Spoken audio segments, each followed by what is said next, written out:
Assalamualaikum warahmatullahi wabarakatuh.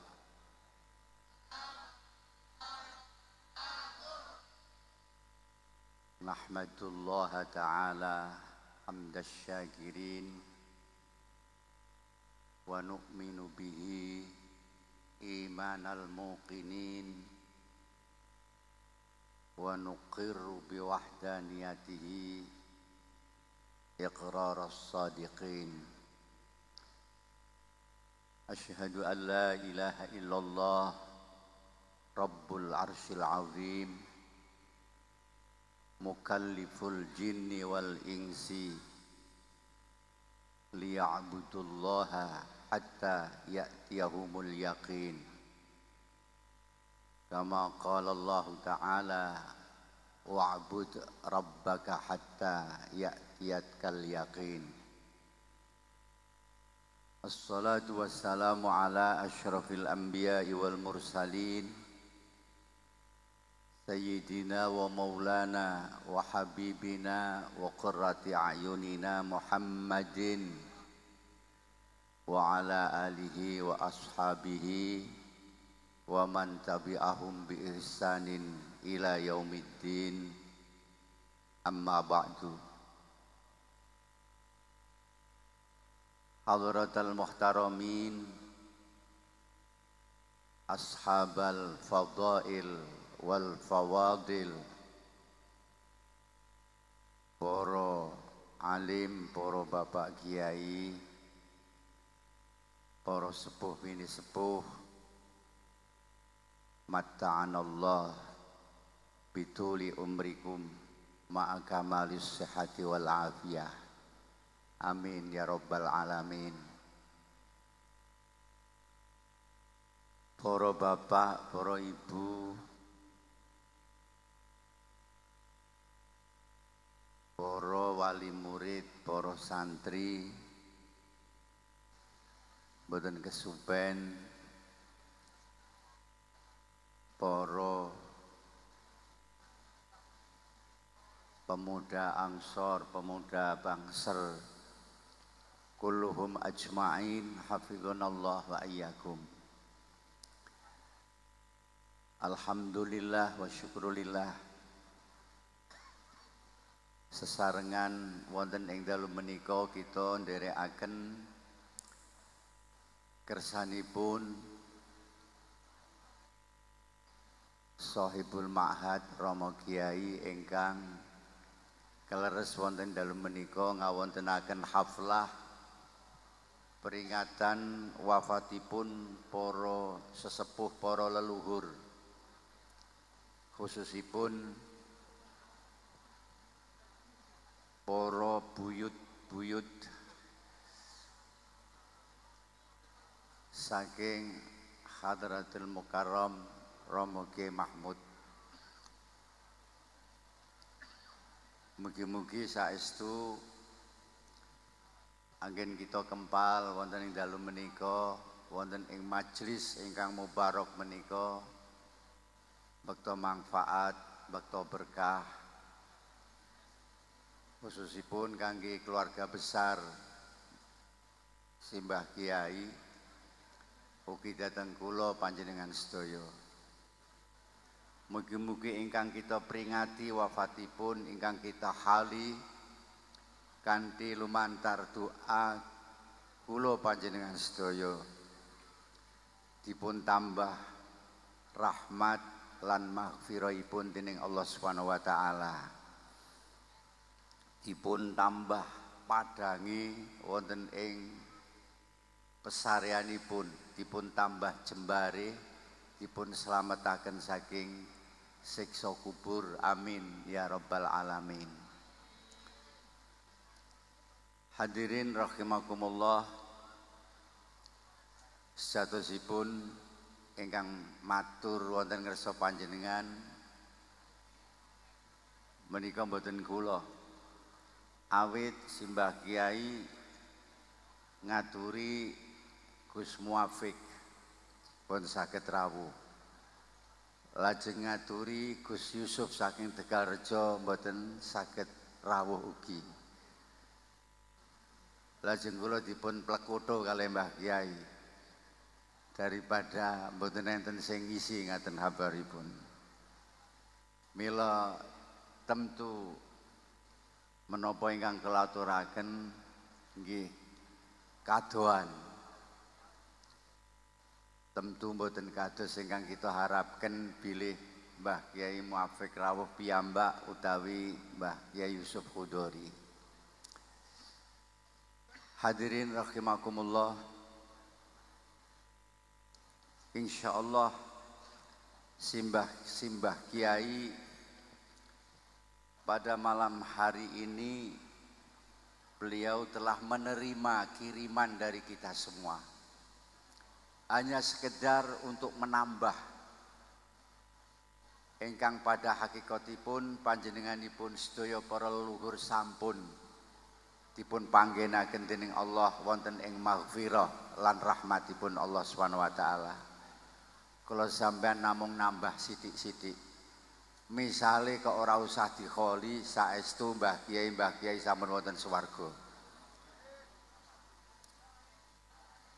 Mila wonten ingkang langkung wigatos kangge kula panjenengan sedaya. Mboten sanes keranten menika memperingati wafatipun para alim, para leluhur. Tentu kita kepingin mundut pelajaran saking sejarahipun para leluhur kita. Kepingin ngemut-ngemut malih menapa rumiyin ingkang sampun dipun wasiataken dhateng kita sedaya.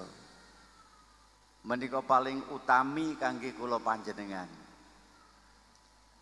Sinaosa kula mboten tepang dereng menangi sinten Mbah Buyut ingkang dipun kholi. Ning insyaallah kula sampun ngertos. Keranten menika tiyang ingkang parek dhateng Allah, keranten menika walinipun Gusti Allah. Tiyang alim, tiyang ingkang dados kekasihipun Allah menika anggadhahi sifat perilaku ingkang sami. Dados senajan kula mboten kenal sinten Mbah Buyut ingkang dipun kholi, tapi insyaallah perilakunipun sami kalian para aulia illah, para ulama illah ingkang sampun-sampun. Napa antawisipun ciri khas kiai niku sing paling utama nggadhahi rasa sabar, qanaah, tawakal dhateng Allah Subhanahu wa taala. Menika mesti. Napa malih menika simbah-simbah kiai pesantren mempunyai kesabaran yang tinggi ketika menghadapi santrinya, mempunyai ketelatenan dan kesabaran. Terus pundi supados para santri tembe mburi saged nderek ngembangaken menapa ingkang sampun dipun aturaken dening para kiai-kiai, para sesepuh rumiyin. Menika ingkang sulit kita warisi para sedherek. Insyaallah menawi sekedar mewarisi ilmu piye carane maca kitab menika ora digampang. Asal ten pesantren ngaji sregep alfiyah napa fikih pun pol napa Fathul Wahab napa dos pundi insyaallah saged. Tapi yang sulit kita warisi sekali lagi adalah kearifanipun. Kearifanipun para simbah-simbah kiai menika. Mila kadang-kadang menawi kita menyimak sejarahipun para wali, kadang-kadang kita menika rumaos radi aneh. Radi aneh, radi nyeleneh. Keranten menggahipun kita menika sesuatu yang di luar dari kemampuan yang biasa kita lakukan. Kula emut salah setunggalipun pesan Mbah Kiai ngendikaaken ngeten. Janjane wis ora dikhawatirno maneh nek sampean niku sampai ora paham, sampai ora ngerti. Endi sing hak, endi sing batal, endi sing bener, endi sing salah. Keranten kita menika sampun biasa ngaji. Sampun biasa ndugeni pengaosan napa malih kita ingkang sampun wonten pesantren. Pasti sudah jelas bagi kita kalau ini hak, kalau ini batal, kalau ini salah, kalau ini sesuai dengan syariat, pasti kita sudah jelas. Tapi yang dikhawatirkan itu manakala sampai kita dikalahkan oleh nafsu. Menika yang paling kita khawatirkan. Sebab tiang menika menawi sampun kalah kalih nafsune, pinter ilang pintere. Orang yang punya kehormatan akan hilang kehormatannya. Orang yang punya jabatan akan kehilangan marwahnya. Karena nopo? Karena kalah oleh hawa nafsunipun. Milo persoalan kita sekarang yang penting adalah bagaimana kita bisa mengatur, bisa mengendalikan hawa nafsu menika supados tidak membawa kita larut jauh sampai kita lupa ilmune, lupa kiyaine, lupa segala-galanya, lupa kehormatannya karena ulah dari nafsu kita sendiri. Nah menika para sedherek sing bener-bener dipesenno dening para sesepuh supaya kita ngati-ngati. Hadirin rahimakumullah. Antawisipun pelajaran para sepuh rumiyin. Kula tak bedakno sekedhik mangken bisa menjadi bahan kita untuk kita bicarakan. Sebenarnya al-alim bi ahkamillah dan alim billah menika berbeda. Kalau al-alim bi ahkamillah menika orientasinya kepada syariat, membaca kitab sesuai dengan tuntunan dan aturan kitab itu. Tapi kalau al-alim billah, orang yang mengerti tentang Allah, orang yang makrifat kepada Allah, menika mempunyai penilaian sendiri, mempunyai cara sendiri di dalam berpikir. Milo kadang-kadang kita tingali rodok kontroversi. Tiang alim ngadepi wali niku rodok ono sulayane ngaten. Kayak kok ngono rap cocok karo syariat kok ngono. Tapi sebenarnya dia berada di dalam cara berpikirnya sendiri, cara ilmunya sendiri. Dan konsep menjadi orang baik niku cara wong kuno yang al-alim billah niku sangat sederhana. Ngendikanipun kapan ana wong secara lahiriah niku mun netepi syariate Allah, secara hakikiyah sampun pasrah datang semua keputusan Allah, itu sudah merupakan kehebatan, merupakan keistimewaan tersendiri. Ibu-ibu, jenengan sampun salat nggih Bu nggih. Jenengan sampun puasa. Jenengan sampun melaksanakan perintah-perintah Allah.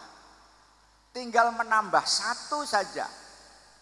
Pilih panjenengan menerima semua keputusan Allah, tetah Allah, entah niku menyenangkan atau tidak menyenangkan, sulit atau longgar, itu berarti jenengan sudah sempurna. Secara lahiriah kita sampun tetapi secara batiniah kita sampun menerima apa yang menjadi keputusan Allah Subhanahu wa taala. Dikatakan di dalam kitab niku sudah a'zamul minan, satu anugerah yang sangat besar. Milo ya kita harus memahami. Kita harus memahami dulu, harus menyadari rumiyin. Pilih segala sesuatu yang terjadi itu tidak lepas dari kehendak Allah. Apapun. Kenapa kita kadang-kadang resah? Kenging nopo kita kadang-kadang gelisah, cemas, was-was.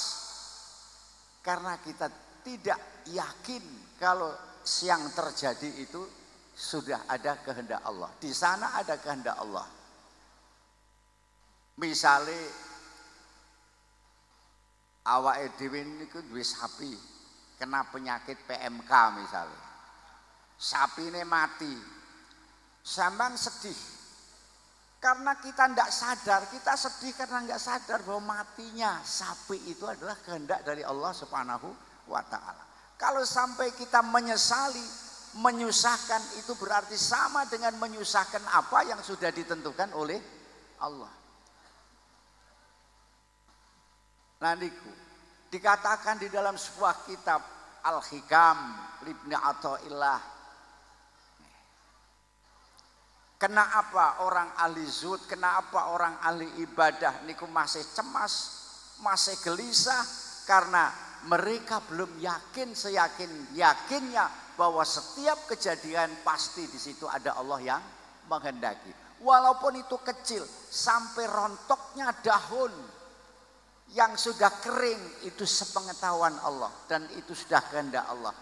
Kalau sudah begini apalagi yang kita persoalkan? Sebenarnya sudah tidak ada lagi persoalan malih. Hadirin rahimakumullah, ada suatu pelajaran yang sangat penting yang mestinya kita sudah ngerti tapi kadang-kadang kita mboten ngergewo. Kita sudah membaca Asmaul Husna dari mulai Allahu ya Rahmanu ya Rahimu sampai yang terakhir ya Dzal Jalali wal Ikram. Niku biasanya kita mengenali namung ya Rahman ya Rahim mawon. Sepertinya Gusti Allah itu hanya punya sifat Rahman Rahim. Sehingga yang kita tuntut hanya Rahman Rahimnya Allah Subhanahu wa Ta'ala. Tanpa kita sadari bahwa Allah itu ugi gadah sifat Al-Jabbar, Al-Qahhar, Al-Qabid, Yuhyi wa Yumit. Itu yang kita baca di dalam Asmaul Husna.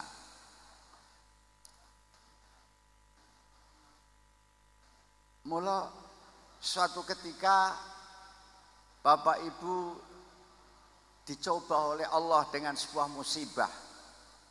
Meronta kita. Sepertinya kita tidak terima. Karena kita tidak sadar bahwa Allah punya sifat qahar. Pada saat itu Allah sedang menunjukkan sifat paksanya kepada kita semuanya. Maka sebenarnya harus kita sikapi dengan menerima, dengan ikhlas. Karena Allah sedang menunjukkan kepada kita sifat qahar al-qabidnya. Nah, ini sebagai satu pengenalan. Mila salah setunggalipun dawuh wonten ingkang ngendikaaken ngaten. Gusti Allah niku nek lagi paring rahmat dateng kula sampeyan. Niku artinya Gusti Allah mengenalkan zatnya bahwa saya ini adalah zat yang Rahman Rahim. Suatu ketika kita dipaksa oleh Allah, sakit, sulit untuk disembuhkan. Gusti Allah sedang mengenalkan pada kita bahwa Allah punya sifat qahar. Kalau sifat qahar Allah ini sudah ada pada kita, kita akan meronta seperti apapun. Allah tetap sifat qahar, kita tetap akan dipaksa seperti ini. Jadi semua apa yang ditetahkan oleh Allah kepada kita niku saklesipun Allah sedang mengenalkan zatnya datang awake dhewe niki. Hadirin, para sesepuh, para kiai yang punya pemikiran seperti niki, sakniki niku sampun jarang. Semua yang terjadi selalu diotak-atik dengan akal. Selalu diotak-atik dengan pikiran. Koyo-koyo kita itu ndak pernah membaca sifat-sifat Allah yang seperti tadi Ar-Razzaq, Al-Qabid. Ketika kita diberi rizki, mestinya alhamdulillah karena Allah Maha Razzaq. Ketika kita dicabut rizkinya, ya alhamdulillah kita terima dengan baik karena Allah punya sifat Qabid. Gusti Allah punya sifat manik, Gusti Allah punya sifat mu'ti. Yang tidak diberikan oleh Allah kepada kita, menika salesipun kalau kita kaji, justru di situ ada pemberian yang besar. Kita njaluk duit datang Gusti Allah, ya Allah nyuwun arta ingkang kathah, nyuwun rezeki ingkang kathah. Saman bisa bayangkan bilih panjenengan dipun paringi sedaya permintaan panjenengan. Kira-kira sampean ndak bisa sanggup mensyukuri nikmat itu? Apa kira-kira kita pada malam hari masih ya Allah dengan tangisan-tangisan sedih kita. Kita masih bisa mendekat kepada Allah ketika uang kita banyak. Ini biasanya bukan sakit. Tapi ketika kita tidak punya apa-apa, kita dipres oleh Allah, maka malam hari kita bangun wudu, semalam suntuk kita ya Allah, ya Rahman, ya Rahim.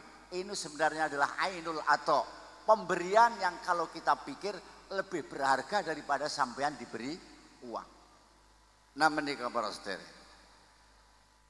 sekali lagi para sesepuh yang punya prinsip dan punya pemikiran seperti ini sekarang sudah banyak meninggalkan kita. Tinggal kita bakiyah yang mudah-mudahan kita menjadi bakiyatus sholihah, kekerenan sing sae. Yang semuanya itu kita pikir dengan orientasi pemikiran kita, enggak akan bisa sampai, enggak akan bisa montok, boten saged rampung bila segala sesuatu ini kita cerna dengan pikiran tanpa harus kita sandarkan datang Gusti Allah. Hadirin rahimakumullah, yang menjadi perhatian kita sedaya sakniki, sekali lagi kiai-kiai yang seperti itu sudah dipundhut oleh Allah Subhanahu wa taala. Kiai-kiai yang mewarisi ilmu Kanjeng Nabi secara lengkap, ilmu hakiki dan ilmu syar'i. Banyak yang sudah dipanggil oleh Allah Subhanahu wa taala. Al ulama warasatul anbiya. Wal anbiya ulam yurithu dinaron wala dirhaman, walakin yurithu ilman, faman akhadahu akhadha bihadzin wafirin. Ulama itu pewaris Nabi. Nabi tidak mewariskan pada ulama itu harta, boten mewariskan duit, boten mewariskan apa sajalah yang sifatnya duniawiyah. Tapi Nabi meninggalkan kita mewariskan ilmu, para saudara. Maka kalau kita akan mendapat warisan dari Nabi atau kita sebagai pewaris Nabi mutlak, kita harus kejar ilmu syariat ini, harus kita kejar ilmu hakikat ini. Hanya itu kita bisa menjadi pewaris Nabi. Dikatakan bahwa ulama'u ummati Muhammad ka'ambiya'i bani Israel. Ulamanya Kanjeng Nabi niku seperti para nabinya Bani Israel.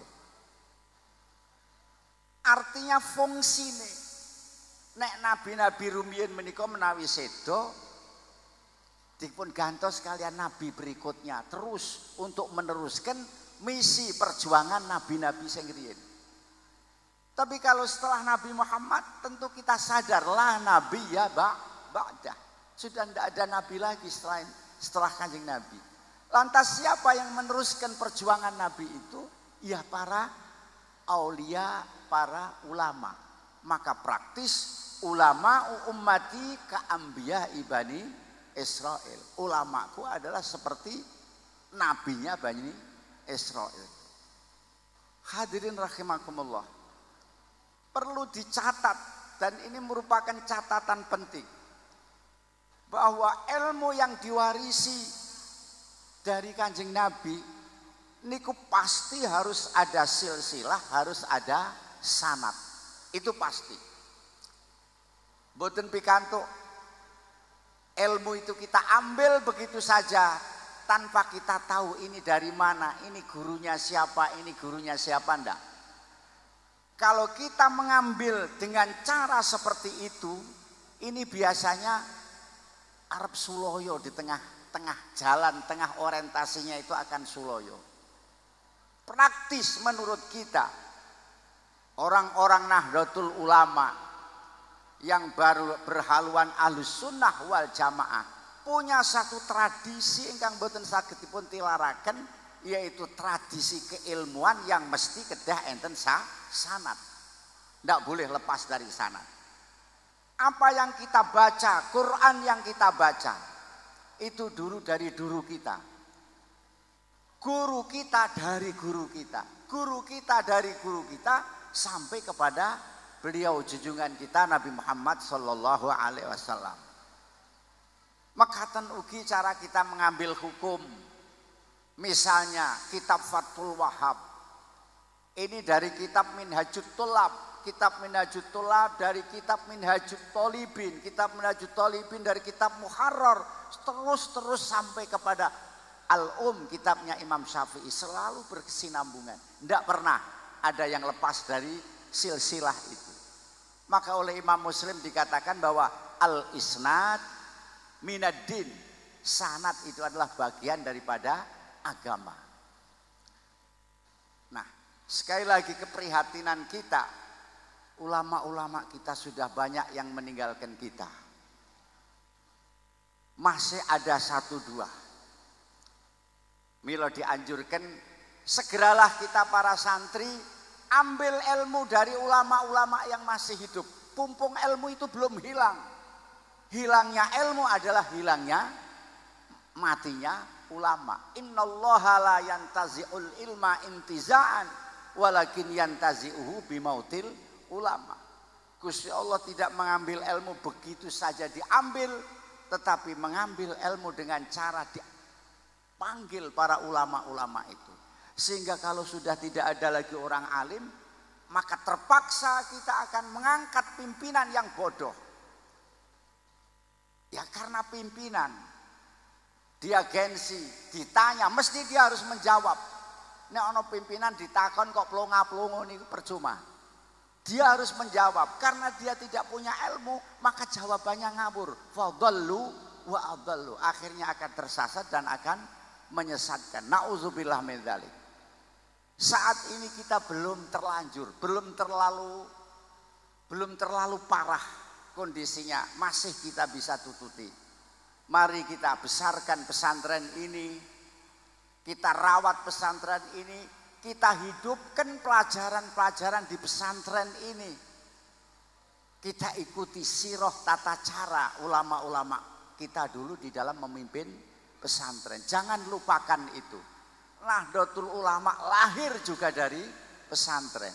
Pesantren itu sejak ada pada zaman Rasulullah Sallallahu Alaihi Wasallam, yang pada waktu itu disebut sebagai Ashabus Suffah, orang-orang yang bertempat di emperane Masjid Madinah, yang diketuai oleh Abi Hurairah radhiyallahu anhu. Niki sejarah singkat pesantren. Karena ya memang sengaja akan saya persingkat karena memang kita dalam suasana hening dingin seperti ini yang paling enak itu bareng-bareng mendengarkan sholawat, ya, para bapak, para ibu. Oleh karena itu, maka kepada sahabat-sahabat kami, para alim, para bapak kiai, mari kita manage kembali, kita atur kembali pesantren kita. Kita kembalikan sesuai dengan tetahnya pesantren zaman dulu. Wa min arkanil pesantren niku harus ada kiai, para bapak. Sekarang banyak pesantren-pesantren yang muncul tidak ada kiainya. Dia punya pesantren di Semarang, tapi diatur oleh kiai yang ada di Jakarta. Ngaturnya seperti ngatur perusahaan, para saudara. Niku banyak sekali sekarang ini. Maka jelas kehilangan berkahnya, karena inti keberkahan pesantren itu justru ada pada kiainya. Kalau sama nemut mbah-mbah Kiai Rumiyin ketika memberikan pelajaran ngaji dateng awake dhewe, saisane awake dhewe niku ning omah berkah ilmune niku, para sedherek. Santri-santri sing biyen ning pesantren senengane maca kitab, ngotak-ngatik kitab, niku ning omah delalah ya dadi tukang mulang pinter. Ada futuh ketika dia sampai di rumah. Sing biyen ning pondok senengane pidato ya delalah ning omah ya dadi juru pidato sing kondang. Sing senengane biyen ngotak-ngatik kitab-kitab dukun niku ning omah ya dadi dukun sing hebat banget. Itu karena berkahnya kiai dulu. Setiap hari ditunggu oleh kiai, didongake oleh kiai. Terus diawas-awasi, dibimbing, ada keliru kata-kata, langsung ditegur, ada keliru sikap langsung dibenarkan oleh kiai. Inilah yang membuat pesantren itu menjadi istimewa. Tapi ini tidak disadari. Umumnya sekarang ini hanya sekedar memindahkan ilmu saja. Transfer ilmu dari guru kepada murid. Sing penting kowe pinter nang, sing penting kowe pinter. Ya, akhirnya apa artinya pinter kalau tidak ada akhlak? Apa artinya pinter kalau tidak ada karakter? Nggih mboten para sederek. Justru sekarang kita ini dibingungkan, disusahkan oleh orang-orang yang pinter. Kalau tangkut, wong-wong sing korupsi itu pinter mboten, Pak? Pinter, semua pinter-pinter. Orang yang merampok lautan kita, yang merampok hutan kita, yang merampok uang kita itu semua orang pinter-pinter. Tapi pinternya tidak bener, pinternya nggak punya akhlak. Karena ini bukan bimbingan dari kiai. Insya Allah kalau selalu kita mengikuti bimbingan-bimbingan kiai akan seimbang. Pintere karo hidayahe Gusti Allah niku arep bareng.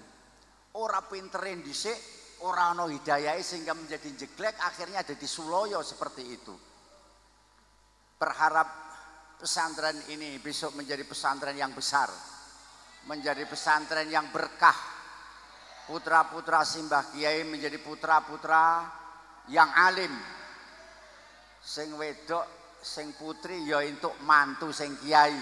Nah, sehingga bisa meneruskan perjuangan pesantren ini. Ini bukan persoalan yang ringan. Salah satu dari putra Kiai Mahmud ini sekarang sedang ada di pondok pesantren kami, pesantren Al-Itqon. Dia saya picu, dia saya tekan, harus pinter kamu. Dan kamu harus berakhlak karena kamu akan menggantikan, akan meneruskan, akan membesarkan pesantrenmu. Kalau kamu gagal maka gagallah pesantrenmu. Kita doakan bersama-sama Mbah Kiai. Masih diberi panjang umur, diberi kesempatan oleh Allah, putranya bisa ngaji sampai sepuas-puasnya. Amin ya rabbal alamin. Nah inilah hadirin rahimakumullah. Apa yang bisa saya sampaikan?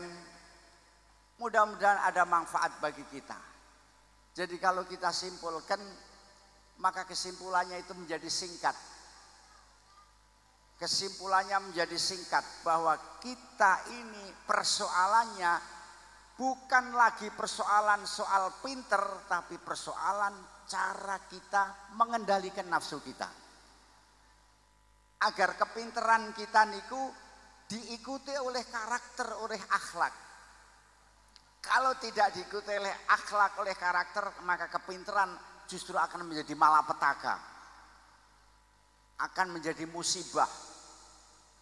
Yang kedua, mari di dalam kita memperingati wafatipun buyut-buyut kita, simbah-simbah kita.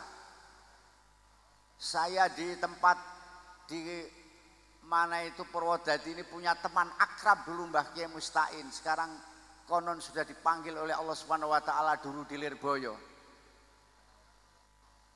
Mari kita ikuti, kita warisi.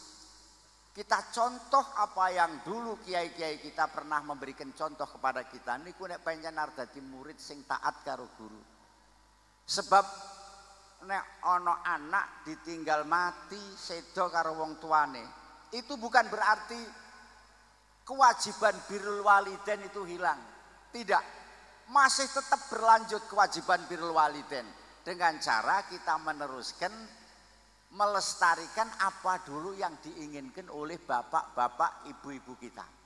Demikian juga ketika kiai-kiai kita sudah meninggalkan kita, bukan berarti kewajiban kita sudah rampung. Kewajiban taat kepada kiai masih terus berlanjut, diwujudkan dengan kita mengikuti apa yang dulu pernah dipelajarkan kepada kita. Jadi salah selama ini kita kadang-kadang akan kawin dengan seorang wanita, orang tuanya tidak menyetujui. Tidak begitu lama orang tuanya meninggal. Kemudian wah bapak wis mati wis, saiki nggak ada masalah. Enggak begitu. Justru kalau bapak sudah mati sudah tidak ada lagi kesempatan untuk kita tari lagi karena sudah meninggal. Barangkali kalau masih hidup masih bisa dikiak-kiuk, tapi kalau sudah mati sudah Ndak boleh ya ndak boleh. Ini kalau kita akan birrul walidain yang sesungguhnya. Mari kita ingat dan ndak menjadi masalah. Saya tadi perjalanan dari Ratan sampai sini, hujan, jalannya lika-liku kayak begitu. Ini sebenarnya kesempatan yang bagus Kiai. Di tempat ini masih tenang, masih hening, masih gampang digawe belajar, gampang digawe sinau. Saya pesan kepada santri-santri bahwa ilmu yang ditinggalkan oleh para ulama itu suci. Itu adalah cahaya yang suci dari Allah Subhanahu wa taala. Sesuatu yang suci butuh tempat juga yang suci, yang bersih. Ilmu itu adalah tempatnya di dalam hati. Bagaimana kita bisa memahami ilmu-ilmu itu kalau hati kita kotor? Tempat ilmu itu kotor, tentu ilmu mboten kerasan. Mula di dalam saat panjenengan belajar, kosongkan hati untuk madai ilmu sebanyak-banyaknya. Jangan dikotori. Sekarang ini kita subhanallah banyak hal-hal yang membuat hati kita itu menjadi runyam, menjadi rungsek karena banyak hal-hal yang tidak penting masuk di dalam hati kita. Kita pegang HP, kita melihat konten-konten yang seperti itu masuk di dalam hati kita. Besok kita ngaji, ilmu akan mental karena hati kita penuh dengan kotoran-kotoran itu. Seperti kata Sayyidina Syafi'i radhiyallahu anhu, syakautu ila waqi'in su'a khifdi fa arsyadani ila tarkil ma'asi wa 'allamani bi annal ilma nurun wa nurullahi la yuhda lil 'asi. Pernah Imam Syafi'i merasa agak sulit memahami persoalan. Lupa ketika menghafalkan, lapor kepada gurunya Mbah Kyai Wake. Kenapa saya seperti ini, Bapak Guru? Iya, karena hatimu tidak bersih. Ilmu itu cahaya dari Allah, butuh tempat yang bersih dan tidak akan diberikan kepada orang-orang yang ahli maksiat. Nauzubillah min zalik. Saya doakan santri-santri di sini akan dapat ilmu yang manfaat, yang berkah. Kelak pada saatnya menggantikan kami semuanya akan menjadi anak yang anfa'un nasi linnas. Anak yang sangat banyak memberikan manfaat kepada orang lain. Itu takaran orang soleh. Takarane wong soleh itu dia hidupnya anfa'un nasi linnas. Ada juga orang yang punya ilmu banyak tapi untuk kepentingannya sendiri. Tetapi kalau yang soleh, yang bermanfaat itu juga kepentingan orang banyak dipikirkan. Nah niki kami harapkan, mula santri-santri, marilah karena memang di pondok. Karena di pondok itu memang tempatnya tirakat. Ya sementara atis sithik gak popo, cokot lemut ya gak popo. Kaya wong biyen ngeleh ya gak popo. Popo wong pencen niki lagi tirakat golek ilmu. Sekaligus nirakati ilmune gen manfaat, gen berkah. Ilmu yang kita miliki itu tidak seperti ilmu yang lain. Bukan seperti ilmu matematika, ilmu-ilmu duniawiyah. Mbok niku sampean goleki sambil maksiat niku saged para sedherek. Tapi kalau ilmu agama ndak boleh seperti itu. Harus kita cari dengan cara yang istimewa. Termasuk orang-orang tua yang memberikan rizki, memberikan bekal kepada anaknya harus dipilihkan rizki yang halalan thayyibah. Hadirin, kata Imam Sultanul Aliya Syekh Abdul Qadir Al-Jilani, beliau menggambarkan bahwa ati iki kaya kebun. Kalau kamu biarkan liar maka akan tumbuh tumbuh-tumbuhan yang berbahaya. Tumbuh-tumbuhan sing ora ana manfaate. Tapi kalau kamu pelihara, kamu tanami dengan tanaman-tanaman yang bermanfaat, yang subur seperti ilmu-ilmu Allah, ilmu-ilmu agama, insya Allah kebun yang diumpamakan hati ini akan menjadi subur, akan menjadi ijo royo-royo.